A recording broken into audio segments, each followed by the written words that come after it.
Welcome to air fryer series recipe number 3.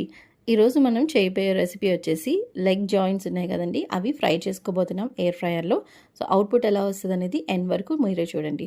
First ఇలా మొత్తం మంచిగా షెల్ ఉన్న లెగ్ జాయింట్స్ని తీసుకొని ఘాట్లు అయితే పెట్టుకోవాలన్నమాట రెండు వైపులా. అప్పుడు మనం పెట్టుకున్న మసాలా అంతా లోపల వరకు వెళ్ళి చాలా బాగుంటుంది మ్యారినేషన్ అయితే. ఒక ప్లేట్ తీసుకొని అందులో 2 spoons chilli powder, 1 spoon salt, ఇంకా 1 spoon ginger garlic paste, garam masala, curd, besan flour అంటే శనగపిండి ఉంటుంది కదా, ఒక 1 స్పూన్ అలా వేసుకోవాలన్నమాట. వేసుకొని దాంట్లోనే కొంచెం కర్డ్, ఇంకా ఇక్కడ నేను మస్టర్డ్ ఆయిల్ యూస్ చేస్తున్నాను. మస్టర్డ్ ఆయిల్ ఇలాంటి ఫ్రైస్కి అయితే చాలా బాగుంటుంది అనమాట. ఒక్కసారి ట్రై చేయండి, ఎప్పుడైనా ట్రై చేయకపోతే. ఒక ఎగ్ బీట్ చేసి వేసేసుకొని ఈ మసాలా అంతటిని బాగా మిక్స్ చేసుకోవాలండి.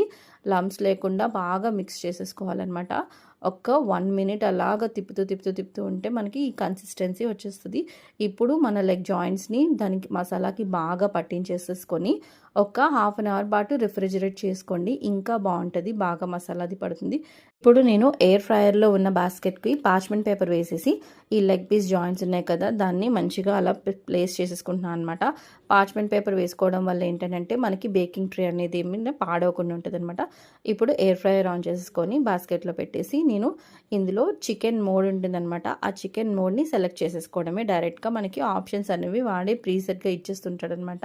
ఈ చికెన్ మోడ్ని ప్రెస్ చేసేసిన తర్వాత అదే టైమ్ అండ్ టెంపరేచర్ తీసేసుకుంటుంది. 185 డిగ్రీ సెంటీగ్రేడ్లో 40 మినిట్స్ పాటు చక్కగా కుక్ చేసుకుంటే మనకి జాయింట్స్ అనేవి మంచిగా ఫ్రై అయితే అయిపోయినాయండి. నేనైతే హానెస్ట్గా చెప్తున్నాను, జాయింట్స్ అయితే మాత్రం చాలా బాగా కుక్ అయ్యాయి. చికెన్ అనేది మీట్ లోపల దాకా పర్ఫెక్ట్గా కుక్ అయింది. ఎక్కడా కూడా పచ్చి వాసన రావటం కానీ లేకపోతే ఆ కోటు ఊడిపోవటం కానీ అది ఏం అవ్వలేదు. జస్ట్ బేస్ మీద అలా కొద్దిగా అతుక్కుంది అంతే.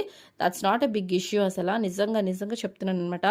టేస్ట్ మాత్రం అద్దిరిపోయిందండి. నేను కూడా ఎక్స్పెక్ట్ చేయలేదు ఇంత బాగా వస్తుందని చెప్పేసి. చూస్తుంటేనే నోరు ఊరిపోతుంది కదా. మరి ఇంకెందుకు లేటు, మీరు కూడా ట్రై చేసి ఎలా కుదిరింది అనేది నాకు కామెంట్ సెక్షన్లో తెలియజేయడం అస్సలు మర్చిపోకండి. చూసారా, మా యమ్మీ ప్లేట్ అయితే రెడీ అయిపోయింది. మీకు నేను ఒక పీస్ కట్ చేసి కూడా చూపిస్తాను, సో దట్ మీకు అర్థమవుతుంది ఎలా అయిందనేది. ఇలాంటి రెసిపీస్ కోసం సబ్స్క్రైబ్ మై ఛానల్. సమయానికి తగు మాటలు.